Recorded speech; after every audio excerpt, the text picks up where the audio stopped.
Bonjour, bienvenue dans cette nouvelle émission, une émission littéraire, puisqu'on va découvrir en fait une nouvelle écrivain. Donc Anne-Sophie Trédé, bonjour, bienvenue sur le plateau d'Aglo TV. Bonjour. C'est avec grand plaisir qu'on vous reçoit parce que le livre que vous nous proposez aujourd'hui, de connaître, d'apprendre à vous connaître, nous a interpellés. Petit traité philosophique d'une confinée. Alors c'est vraiment d'actualité. Du peuple, bien sûr, mais c'est vraiment d'actualité. Et c'est ça qui nous fait qu'on puisse envoyer par nos confrères de Midi Libre. C'est noté qui vous envoie chez nous, donc merci à Midi Libre. Donc avec grand plaisir, on vous reçoit pour parler de vous, pour parler de... D'abord, qui vous êtes? Dites-nous. Alors, donc, je m'appelle Anne-Sophie Trédé, Voilà. J'ai 39 ans. Bon, j'essaye de faire que ça ne se voit pas trop. J'habite à la Grande Motte et voilà, je suis extrêmement sportive. Je suis passionnée de plongée aussi. Et puis d'écriture, voilà, comme vous pouvez le Vous voir. aimez écrire? J'aime écrire, ouais, depuis que je suis ouais. petite et c'était un rêve de petite fille de pouvoir me faire éditer. D'accord. Voilà. Et là, ça y est, vous êtes arrivé à vous faire éditer votre premier livre. Alors, vous avez écrit d'autres livres, mais bon, vous n'avez pas pu... Voilà, j'ai Oui. jamais réussi à me faire éditer avant parce que je voulais vraiment me faire éditer par un éditeur voilà, sérieux et qui croit en moi. On Donc, fait une petite parenthèse pour expliquer aux téléspectateurs, c'est que il y a deux types d'éditeurs. Hein. Il y a ceux qui vous font payer vos livres. Voilà. Hein. Alors ça, il faut faire très attention pour tous les écrivains parce qu'on vous fait financer vos bouquins Tout à et fait. puis ça reste dans les cartons et à vous de les vendre. Et ça, c'est pas très sympa. Hein. Ça Et s'appelle puis, l'édition à compte d'auteur, ça. c'est ce que vous avez fait. Moi, j'ai fait à compte d'éditeur. Enfin, compte voilà. d'éditeur. Et c'est-à-dire que c'est la personne qui a... Ça lui a plu. Et donc, elle a dit, bon, ben moi, je m'en occupe, je le produis, enfin, je l'édite, Voilà. et je vais faire tout pour le diffuser et faire connaître. Exactement, c'est Bon. ça qui s'est passé. Et J'ai reçu vous- un appel voilà, de quelqu'un qui était en train de lire mon livre et qui était en train d'avoir un coup de cœur, en fait. Et il lisait les pages en même temps qu'il m'appelait et il me disait, bah oui, je le veux, je Super, le veux, ça je le lui veux. plaît, ça lui Et plaît. moi, j'étais Ravie. en Radieuse. train de me dire, c'est en train de se passer quelque chose. À la Grande Motte, vue sur Voilà, la mer, exactement, avec exactement. le grand rêve. Mais c'est super.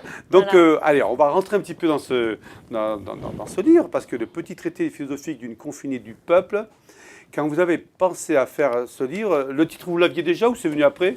Alors c'est venu en fait lors du confinement, parce que c'est vrai que j'ai vécu un confinement assez difficile, et c'est vrai que l'écriture s'est imposée à moi, et c'est vrai que le titre est venu assez rapidement en fait. Voilà. Parce que je me suis sentie voilà, un peu très confinée, très du C'était peuple. écrire Et pour puis, vous évader, c'est ça? C'était écrire pour m'évader, et puis aussi me raccrocher à la philosophie aussi pour aussi m'aider à surmonter ce que moi j'ai trouvé comme une épreuve. Parce que pour moi j'ai vécu le confinement comme une épreuve. Compliqué Voilà. pour vous d'être Oui, enfermé c'était- chez vous. Voilà, quoi. c'était très compliqué. C'est vrai que le C'était- premier confinement a été quand même, je trouve, plus dur que le deuxième. Pour certaines personnes, ça a été très facile parce qu'ils ont vu ça comme une pause, comme quelque chose de voilà, d'un espèce d'interlude comme ça. Mais moi, j'ai tout de suite été prise comme par un étau, comme voilà, enserrée par un étau. prison dorée, quoi. Voilà, la prison dorée. Et puis voilà, avec, Sentiment d'étouffement. c'est ça, ça. avec la liberté comme seule vision de. On vous enlève cette C'est ça, liberté et on exactement. vous oblige à rester dans votre appartement. C'est ça, Donc, et ça a été très très dur. Et en plus, à la Grande Motte, on était particulièrement surveillés, comme on ne voulait pas que les touristes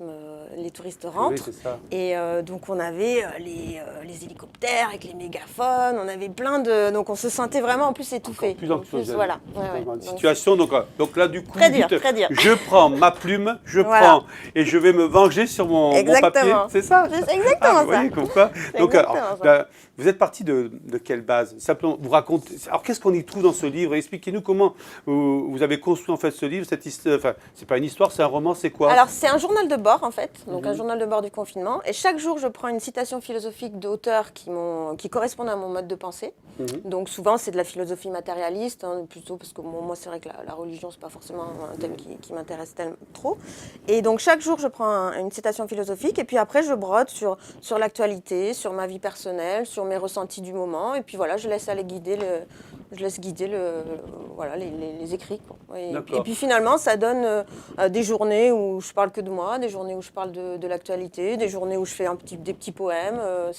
C'est assez comme ça, c'est très différent, c'est très varié, et ça aborde énormément de thèmes en fait. D'accord. Voilà. Alors, si on parle, là, vous dites le petit traité d'une extraterrestre. Pourquoi d'extraterrestre? Parce que j'ai quand même une personnalité atypique. Alors bon, après ça, il faut creuser pour le voir. Mais oui, oui, j'ai une histoire assez atypique. Alors, je suis, bon, après ça vous le découvrirez dans le livre, mais je suis ce qu'on appelle un zèbre. Donc, j'ai beaucoup de... j'ai une hypersensibilité, j'ai beaucoup de choses.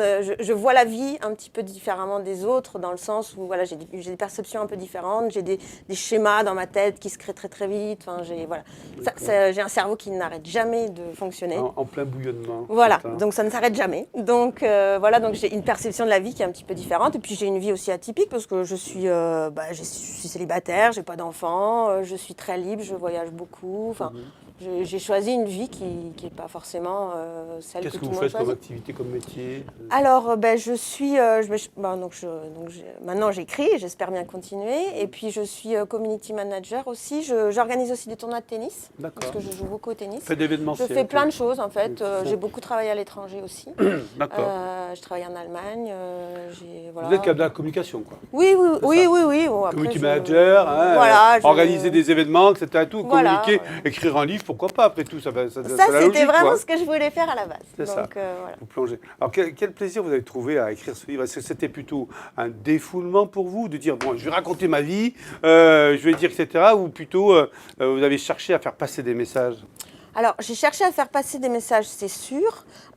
C'était un défoulement, oui, mais après, c'est une activité, c'est quand même une discipline. C'est pas que... parce qu'il y a le syndrome de la page blanche, parce qu'au bout d'un moment, chaque jour... c'est pas si simple. Quand vous avez commencé, vous avez dit... Quand vous avez commencé, vous avez dit, je vais écrire un livre, ou simplement, je vais faire mon petit... Au début, en fait, quand... petit recueil.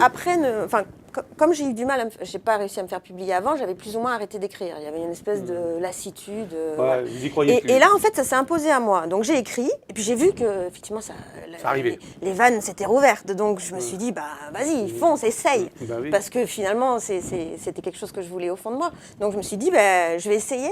Et donc très vite, j'ai quand même considéré que j'allais essayer d'écrire. Et puis, alors on voit effectivement, c'est daté du 16 avril. Tout à fait. C'est le confinement. Voilà, le 16 avril, ça y est, aujourd'hui nous avons perdu Christophe. Alors, ça c'est l'actualité. Effectivement, oui, parce que moi j'aime beaucoup les chansons françaises. Et puis voilà, ça faisait partie des tragédies qui nous sont passées dessus, quoi. Donc, c'est ça. Donc vous avez commenté en fait tout votre confinement, quoi. Voilà. J'ai commenté aussi de l'actualité simple aussi, des faits divers un petit peu basiques. Et puis par rapport aussi et puis toutes mes difficultés aussi, parce que effectivement moi aussi j'ai eu pas mal de difficultés par rapport aux pertes de repères, par rapport à des rituels de vie que j'avais qui m'étaient enlevés. Donc j'ai commenté ça, ce que je ressentais, voilà. Vous racontez tout ce qui vous arrive, quoi. Oui, mais je pense que ça va au-delà de ça. La dernière phrase du médecin, merci de réserver la clé. C'est quoi cette histoire? Bon, alors ça, c'est un petit peu compliqué, mais en fait, j'ai des troubles autistiques. Et il y a eu un moment donné, donc ça c'est avéré, donc je suis zèbre, comme je vous l'ai expliqué, et j'ai beaucoup de troubles autistiques. Enfin, j'ai plein de trucs, voilà, si on va chercher par là. Et donc j'ai Vous êtes pétillante, quoi, c'est ça la vie. Oui, c'est ça aussi. Si non, mais effectivement, ce serait pas intéressant. C'est ça aussi. Et donc, il y a eu un moment donné où il y a eu un confinement assoupli pour les autistes. D'accord. Et les cousins d'autistes. Il fallait justifier que vous l'étiez. Donc du coup, moi je me suis dit, on dirait pas. On dirait pas, mais c'est et c'est ce que j'explique aussi dans le livre, c'est que ça ne se voit pas. Et donc je me suis dit, voilà, ça c'est fait pour moi, comme ça je pourrais peut-être courir un peu plus loin qu'1 kilomètre, je pourrais peut-être me sentir un petit peu moins étouffée, quoi, et retrouver mes rituels d'avant. Donc j'ai écrit tout de suite au médecin en lui disant, bon, il me faut une attestation, comme quoi, moi j'ai le droit.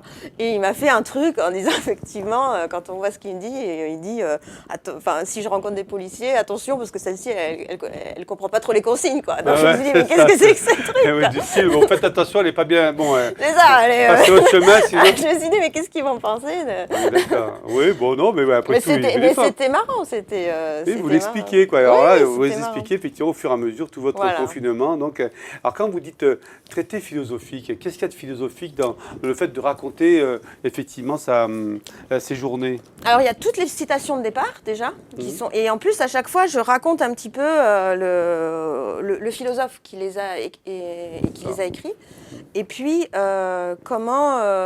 quel est son mode de pensée, etc. Donc pour les gens qui sont un petit peu, c'est un peu de la philosophie pour les nuls entre guillemets, pour les gens qui veulent accéder un petit peu à ça, ça permet de voir si on a quelque chose qui nous plaît dans dans un mode de pensée, d'aller en savoir un peu plus sur les philosophes aussi.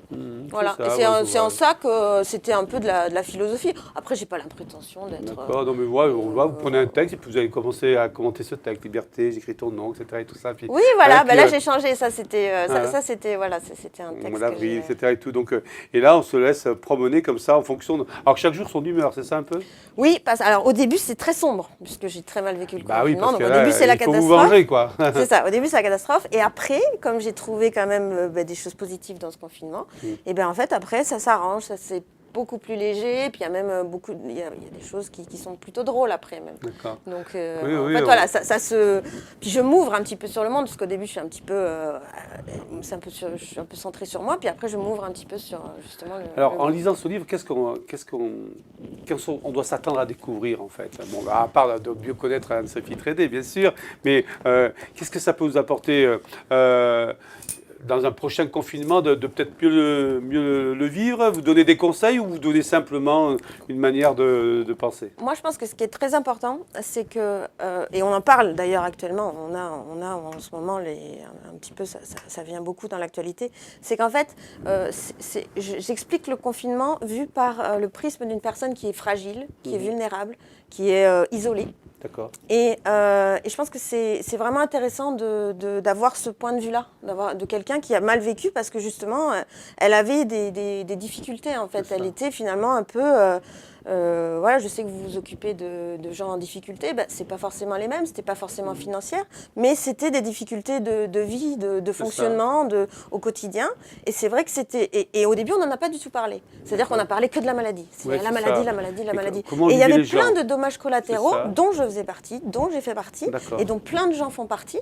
Et je pense que c'est intéressant d'avoir aussi le point de vue de quelqu'un qui a fait partie des potentiels dommages collatéraux. Comment vous l'avez vécu, comment vous en avez souffert, et comment finalement vous en êtes sorti grâce à l'écriture en fait. Aussi, et puis vraiment les dommages collatéraux qu'on ne voit pas au quotidien, parce que finalement on s'est vraiment focalisé sur la maladie en elle-même, ce que je peux comprendre aussi. Mais maintenant on se rend compte qu'effectivement il y a des gens qui sont dépressifs, il y a des suicides, il y a des horreurs qui se passent. Ouais, c'est ça, et finalement, à côté de la maladie. Même si ça ne va pas faire plus de morts que la maladie elle-même. Donc alors là, ne me posez pas à moi la question parce que ça j'en suis sûre. On va enquêter là-dessus. Ça moi j'en suis persuadée, mais ce que je veux dire c'est que moi dès le départ je l'ai expliqué. Très bien. Donc, je pense que c'est intéressant d'avoir ce point de vue-là. Oui, bien sûr, complètement. Le fait que vous ayez un côté autiste, c'est ça? Tout à fait. Ça a accentué en fait ce confinement ou finalement ça vous a permis peut-être de vivre et de vous évader différemment? Non, ça a accentué parce que en fait, les gens qui ont des troubles autistiques, ils ont besoin de rituels, ils ont besoin de repères. Voilà, ils ont besoin de repères, ils ont des rituels, ils ont des choses qui sont comme ça, des petites choses à laquelle ils s'accrochent. Et quand ils perdent c'est quoi, c'est des petites manies? Oui, c'est des tocs. Je ne connais pas du tout. Vous, dans le cas précis, c'est qu'est-ce que... Moi, c'est des rituels, des tocs, des fonctionnements, c'est des choses que j'ai besoin pour m'accrocher, pour sortir la tête de l'eau, et en fait, c'est vrai que dès qu'on nous les enlève, c'est très très compliqué, on l'a vu de toute façon que les enfants autistes, ils comprennent déjà absolument pas le pourquoi du comment, et puis qu'ils souffrent beaucoup et que les parents ils ne peuvent absolument rien faire. Alors moi, je suis adulte, moi j'ai beaucoup compensé, donc forcément c'est pas la même chose. Mais il y a quand même. C'est vrai que si vous l'expliquez pas, on ne peut pas le voir. Je comprends les gendarmes qui vous voient, ils disent celle-là est en train de nous gruger, c'est pas possible. Mais c'est le but, but, c'est-à-dire que je suis un caméléon depuis toujours, donc c'est vraiment le but. Voilà, faire en sorte de donner une apparence. Voilà, c'est vraiment, de toute façon, j'y travaille. Est-ce qu'on va retrouver effectivement dans ce livre justement ce côté autiste un peu particulier ou de décalé ou avec une vision différente? Alors, les gens qui sont donc soit zèbres, soit qui ont des autistes Asperger, des choses comme ça, qui l'ont lu, ils ont beaucoup aimé parce qu'ils se sont retrouvés. Expliquez-nous. Ça fait plusieurs fois que vous dites zèbre. Alors, moi, je ne connais pas du tout. Alors, zèbre, c'est haut potentiel, zèbre. C'est-à-dire que c'est quand à l'époque, c'était les enfants qui étaient surdoués. On n'appelle plus ça comme ça. On n'appelle plus ça comme ça. On appelle ça maintenant à haut potentiel. Haut potentiel ou zèbre. C'est ça. Je ne savais pas qu'on disait zèbre. C'est la nouvelle appellation. C'est Jeanne Siofachin qui a intégré ce nouveau mot.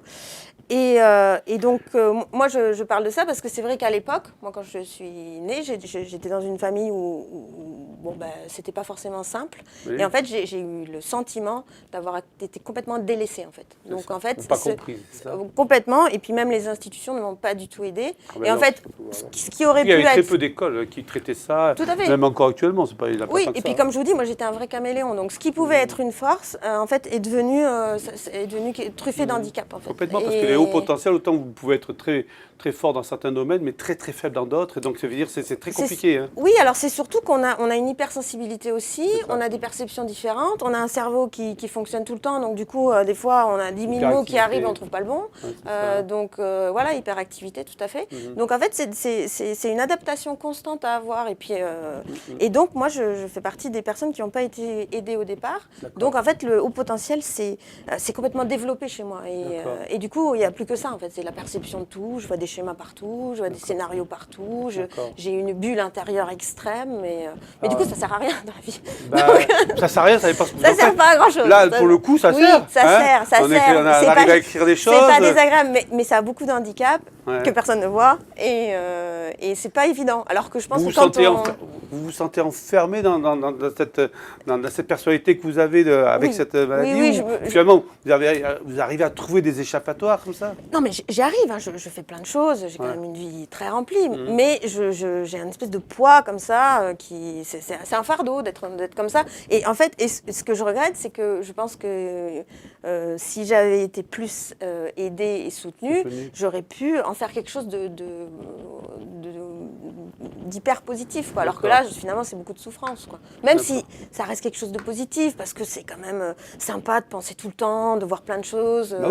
C'est quand même super. Je suis contente d'être comme ça. Mais il y a quelque chose qui il y a un petit regret d'avoir finalement pris tellement de handicap avec.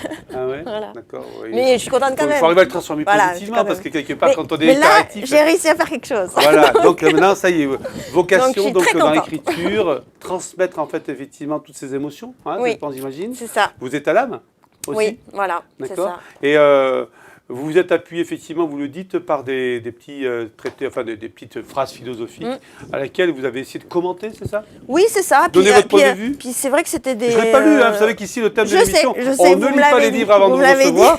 Et le but, c'est effectivement de voir qu'est-ce qu'on va y retrouver ici à la fin. Et le but, c'est que vous ayez envie de le lire à la fin. J'ai compris. Ça. Et pour l'instant, je ne vous cache pas que je suis très intrigué, peut-être par le fait de cette personnalité que vous présentez. Et c'est intriguant, on s'est dit, mais... Comment elle peut voir les choses? Comment elle peut les écrire? Est-ce que ça a un côté un peu comme ça de lumière ou un côté plutôt assez sombre? Est-ce que c'est ludique? Vous verrez. Ouais, c'est ça. C'est la surprise. Oui, c'est donc, ça. Mais par rapport aux citations philosophiques, effectivement, c'est plus des citations philosophiques d'auteurs qui correspondent à mon mode de pensée et à quoi je veux tendre. Vous pouvez donner quelques exemples par exemple, le stoïcisme. Le stoïcisme avec Marc Aurèle, des choses comme ça. Il y avait plein de... J'ai cité aussi beaucoup Démocrite, j'ai cité... D'accord, et justement, vous choisissez des phrases comme ça. Voilà, exactement. Et vous essayez après soit d'y apporter un petit commentaire, soit effectivement de donner votre point de vue personnel. C'est ça, pour voir comment vous l'avez compris. Et puis là, on était vraiment dans un moment où on ne pouvait rien faire, c'est-à-dire qu'on n'avait aucune maîtrise sur les choses. Donc il fallait vraiment se concentrer sur les choses qui dépendaient de nous. Et ça, c'était vraiment le stoïcisme par excellence. Donc, à quel moment vous avez arrêté d'écrire? Parce que là, bon, j'imagine que ça s'arrête à une date, hein, autour du mois de mai. Vous dites, bon, c'est bon, maintenant j'arrête, mon bouquin il est fait. Ou alors c'est parce qu'il y avait le déconfinement? C'était quoi? Alors j'avais dit que je m'arrêterais au déconfinement. Puis après, je voulais aussi l'éditer. Donc c'est un gros travail aussi d'envoyer aux maisons d'édition. Après d'avoir le retour de l'éditeur, de le corriger, de voir avec lui pour faire la couverture et tout ça. Mais là, je m'y suis remise. Hein, du coup, j'en commence un deuxième. D'accord. Oui, parce que c'était original. Et puis en plus, c'est tellement d'actualité. C'est ça. Pour l'instant, je ne connais pas effectivement quelqu'un qui a parlé effectivement qui a édité en fait son recueil pendant ce confinement. Et c'est penser qu'est-ce qu'il a envie, qu'est-ce qu'il a dit par rapport à l'actualité, des repères d'actualité. C'est ça. Oui, alors c'est intéressant pour les gens, moi je pense, de revisiter le confinement aussi après coup. Oui. Parce que on a vu aussi ce qui s'est passé après. Donc on a une autre perception. Moi j'ai vu beaucoup de gens qui n'étaient pas du tout d'accord avec ce que je disais, parce que je me sentais très seule au début avec mon mode de pensée. pensée, mais qui finalement maintenant me rejoignent beaucoup par rapport à ma vision de la liberté. Et en fait, je pense que c'est très intéressant aussi de revisiter le confinement avec certains mots-clés et puis moments-clés que moi je raconte, puisque je raconte parfois qu'il y a le discours d'Emmanuel Macron, qu'il y a le discours de l'Inde, des choses comme ça qu'on peut revoir en se disant « Ah ben oui, à ce moment-là je l'ai vu comme ça, mais est-ce qu'aujourd'hui je le verrai comme ça ?» Donc c'est aussi... Alors après, voilà, après c'est le retour des lecteurs que j'ai aussi, qui me disent « Moi j'ai aimé ça, moi j'ai aimé ça, moi j'ai aimé ça ». D'accord. Actuellement, votre éditeur donc, le diffuse sur l'ensemble du territoire, c'est ça? Oui. Après, là, on est un petit peu... Oui, parce que là, en plus, la littérature, les librairies, les pauvres, donc c'est vrai qu'il faut faire le click and collect. Là, oui, c'est ça. Il faut aller sur le site des libraires, et puis les commandes en ligne, et puis on les reçoit. C'est ça. Oui, bien sûr. Voilà. Non, mais de toute façon, il est disponible partout. Mais après, c'est vrai que, en termes de librairie, c'est sûr qu'il faut... D'accord. C'est bien de le commander en ligne ou effectivement de faire le click and collect. D'accord. Qu'est-ce que ça vous a apporté en fait à la fin? Alors moi, ce qui m'apporte, c'est vraiment des bouffées de bienveillance que j'ai reçues des gens. Ça m'a apporté... je ne m'y attendais pas. C'est une bonne idée, que c'est bien, etc. Oui, puis j'ai eu vraiment des messages, déjà de gens qui se sont un peu retrouvés, qui ont trouvé quelque chose, et puis vraiment des messages de gens que je ne connaissais pas particulièrement, ou de gens carrément inconnus, qui m'ont fait des retours. Qui ont lu le livre et qui vous ont dit c'est super, j'ai eu beaucoup de retours très très positifs. Et du coup, je prends ça, alors au début je prends ça un peu, mais maintenant je prends vraiment quoi. Donc, ça nourrit, ça encourage. Voilà, ça encourage. Ça permet de faire aussi un nouveau repère. C'est ça, et ça m'a vraiment fait du bien. Et puis du coup, voilà, j'ai l'impression d'avoir servi un peu à quelque chose. C'est une carrière qui commence là? De toute façon, moi, j'ai pas cette ambition en termes de carrière, mais c'est vrai que ça me fait plaisir de le faire. C'est vraiment un rêve de petite fille, donc après, je vois j'essaye. Voilà, je le fais à fond, et puis après... Aujourd'hui, vous avez subi, donc vous dites, je le fais, en même temps, tout en subissant, ça c'est hyperactif, dit, après tout, je vais le diffuser, je vais m'en occuper, c'est super. La suite, c'est quoi pour vous? Alors, la suite, c'est le deuxième, déjà. Le deuxième, donc ça parle de quoi, le deuxième? Le deuxième, ça sera aussi par rapport au confinement, mais de manière... forcément, je ne vis pas le deuxième confinement comme le premier, parce que déjà, c'est pas le même. Oui. Et puis, en plus, j'ai appris du premier. J'ai aussi formé des repères au premier. J'ai vu ce que j'étais capable de supporter. Je me suis... ça m'a servi, quoi. Ça m'a aidé. Et donc, je fais le deuxième. Et puis après, peut-être que le roman que je n'ai pas réussi à éditer, je vais peut-être essayer de le retravailler. Qu'est-ce que vous aimez dans l'écriture, en fait? Là, vous racontez un peu votre vie, vous racontez vos sentiments, vos émotions, etc. Mais dans l'écriture, c'est quoi? C'est de faire de l'introspection comme ça à chaque fois? Ou plutôt de dire, tiens, je vais raconter un univers différent? Ou un roman? Ou des aventures? Le premier, c'était un roman. Donc c'était... Non, moi, ce que j'aime, c'est effectivement raconter une histoire avec des mots qui... des mots qui me sont propres, des mots qui moi, me paraissent sonner, des phrases, des choses à... je trouve ça magnifique d'écrire, quoi. Qu'est-ce que vous aimez comme type d'écriture pour vous? Parce qu'il y en a qui adorent se projeter dans la science-fiction, d'autres, au contraire, dans les drames, d'autres plutôt dans les, je sais pas, dans moi, j'adore les romans classiques. En ce moment, j'ai lu là récemment Alexandre Jardin, française. Je trouvais que pour l'écriture, alors là, je me suis sentie une toute petite chose par rapport à ça. J'ai trouvé que c'était magnifique. Enfin, en termes d'écriture, pour moi, c'est l'exemple, c'est la perfection. Et puis, j'aime beaucoup aussi les romans policiers de Fred Vargas, par exemple. Je trouve que, avec tous ces livres qui se suivent, je trouve que c'est tellement bien écrit. Enfin, après, il faut vraiment que l'écriture suive. C'est logique aussi, il faut savoir enchaîner. Est-ce que, évidemment, dans votre hyperactivité, vous arrivez comme ça à avoir aussi, à vous projeter dans des histoires, dans des univers comme ça? Parce que vous avez des univers, quelque part. Oui. Alors, je lis très vite. Je lis très vite. Je m'embarque un peu partout, mais oui, j'y arrive quand même à... Oui, parce que je me fais des scénarios, j'ai une bulle très intense, quoi. En fait, j'ai une pensée, ça je l'explique, j'ai une pensée en arborescence, c'est-à-dire que j'ai un arbre, enfin je vais pas tout dire, parce qu'après personne va l'acheter. Au contraire, on vous apprend à vous connaître, c'est ça qui est intéressant.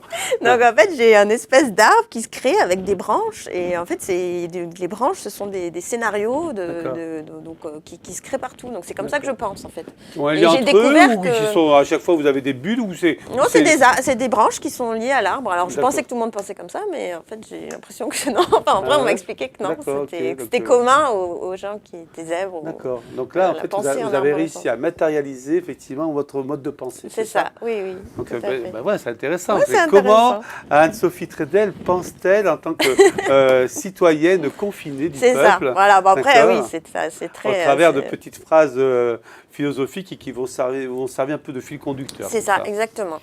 Et puis l'actualité aussi, puisqu'on voit, vous reprenez des actualités du jour par jour, ce qui permettrait effectivement d'avoir, comme vous dites, un recul, un retour sur ce mode, ce qui s'est passé pendant ce confinement. Parce qu'on vit toujours en avant, on oublie. Ah bah tiens, c'est vrai que Christophe il est décédé tel jour, on a eu tel ressenti, on a eu tel souvenir qui sont venus avec les mots bleus, etc. Non, mais c'est vrai, ça évoque plein de choses. Et là, vous le racontez. Oui, parce que je pense que les petits événements que j'ai pris, au-delà des apparitions d'Emmanuel Macron, des choses comme ça, je pense que ça va rappeler des choses aux gens. D'accord.